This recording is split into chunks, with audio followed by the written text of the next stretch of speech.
Okay, welcome back friends. तो देखो last ये हमारा सेकंड पार्ट है किसका, क्रिस्टल फील्ड स्प्लिटिंग थ्योरी का। हम क्या देख रहे हैं, ये क्लास 12th का एक बहुत ही इंपॉर्टेंट चैप्टर कोऑर्डिनेशन कंपाउंड का एक बहुत ही important theory crystal field theory देख रहे थे।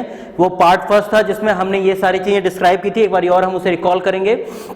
ये पार्ट सेकंड है जो पहले पार्ट को लिंक करता हुआ है।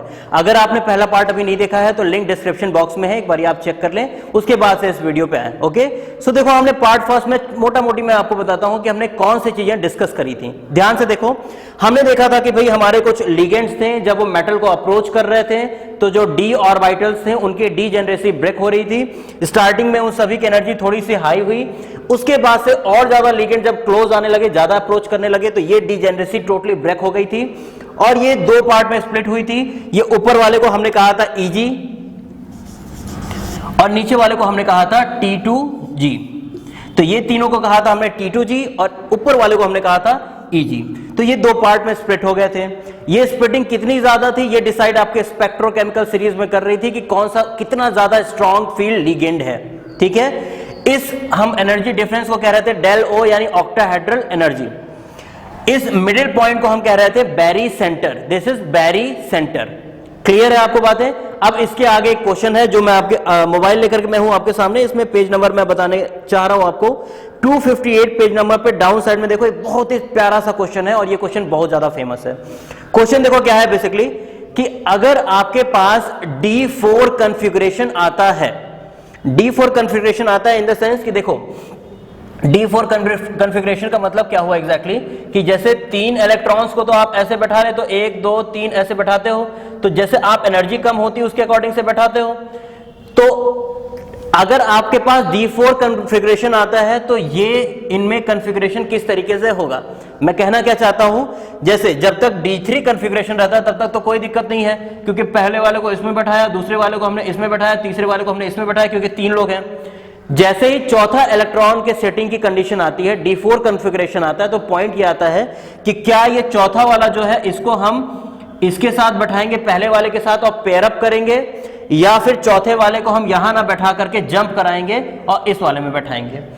तो ये एक बहुत बड़ा डाउट होता है और यही क्वेश्चन है हमारा कि D4 कॉन्फ़िगरेशन में क्या होगा। अगर सोचो, अगर ये चौथा वाला यहीं आकर के बैठ जाएगा तो तब उस कंडीशन में कॉन्फ़िगरेशन आपका क्या हो जाएगा, उस कंडीशन में कॉन्फ़िगरेशन हो जाएगा T2G पे 4 और Eg पे 0, क्योंकि चारों T2G में बैठ गए।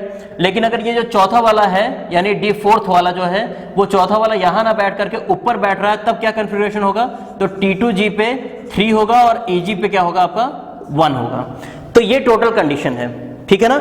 अब ये सही होगा या ये सही होगा, ये चीज हमें चेक करनी है। तो ये आपके सामने क्वेश्चन दिया हुआ है। आप क्वेश्चन देखो क्या है, आपके पास 2 ऑप्शंस है। मैं दोनों ऑप्शंस को आपके इधर डिस्क्राइब करता हूं कि कैसी कंडीशन में कौन सा आंसर होगा। ऑप्शन 1 चल रहे हैं। ऑप्शन 1 में आपके बुक में बोल रखा है कि delta O is less than P। Delta O is less than P। अभी आपको क्वेश्चन भी पूरा समझ में आ जाएगा जैसे जैसे क्वेश्चन को पूरा आप देखोगे। समझो, ये बात ये कह रहा है, ये जो पॉइंट लिखा है ये बात कह रहा है कि जो ऑक्टाहेड्रल एनर्जी है वो बहुत ही कम है किससे, पेयरिंग एनर्जी से। समझो, मुझे अगर पेयर अप करना है तो मुझे ज्यादा एनर्जी लगानी पड़ेगी, और अगर मुझे ऑक्टाहेड्रल एनर्जी क्या है कि ये 3 के बाद चौथा यहां से जब जंप करेगा यहां तक में, तो उसके पास इतना एनर्जी अगर होगा तभी तो जंप करेगा। आप यहां से कूद रहे हो, दूसरी तरफ बीच में गड्ढा है, तो अगर आपके पास प्रॉपर एनर्जी होगी तभी तो आप जंप करोगे। अब आपके पास 2 ऑप्शंस है। अगर ये चौथा वाला इलेक्ट्रॉन पहले वाले के साथ पेयर अप करेगा तब कुछ एनर्जी रिक्वायर्ड है। दूसरी बात, ये यहां चौथा वाला पेयर अप ना करते हुए जंप करेगा इसमें, तब कुछ एनर्जी रिक्वायर्ड है। जंप करने में कौन सी एनर्जी रिक्वायर्ड है, तो जंप करने पे एनर्जी रिक्वायर्ड है डेल O, और पेयर अप करने पे कौन सी एनर्जी रिक्वायर्ड है, पेयर अप करने पे P एनर्जी रिक्वायर्ड है। अब बात को समझो। अब पहले ऑप्शंस में बोला है कि del O is less than P, यानी जंप करने में कम एनर्जी लग रही है, पेयरिंग में ज्यादा लग रही है। तो जब पेयरिंग में भाई एक ही काम करने के लिए आप समझो मैगी खरीदना है आपको, मैगी आपके बगल वाले दुकान से भी मिल रहा है और यहां से आपको जाना पड़ा है, दिल्ली से आपको जाना पड़ा है जयपुर लेने के लिए मैगी, तो तब भी मैगी वही मिल रही है, तो आप कौन सा लोगे, ऑब्वियस सी बात है बगल वाले दुकान का ही लोगे, क्योंकि कम एनर्जी उसमें रिक्वायर्ड है। ठीक है ना। सो सेम बात यहां पे भी है। जब डेल O आपका कम है, पेयरिंग एनर्जी ज्यादा है, तो मैं क्यों पेयरिंग एनर्जी पे अपना टाइम वेस्ट या एनर्जी वेस्ट करूंगा, तो मैं डेल ओ को ऑक्यूपाई करूंगा, यानी कि ये वाला जो इलेक्ट्रॉन चौथा वाला है वो जंप कर जाएगा। जंप करेगा तो कन्फिग्रेशन तब क्या होगा, T2G में कैसे होंगे 3 होंगे और EG में कैसे होगा 1 होगा। तब की कन्फिग्रेशन में अगर ये कंडीशन है तो कन्फिग्रेशन ऐसी होगी, और अगर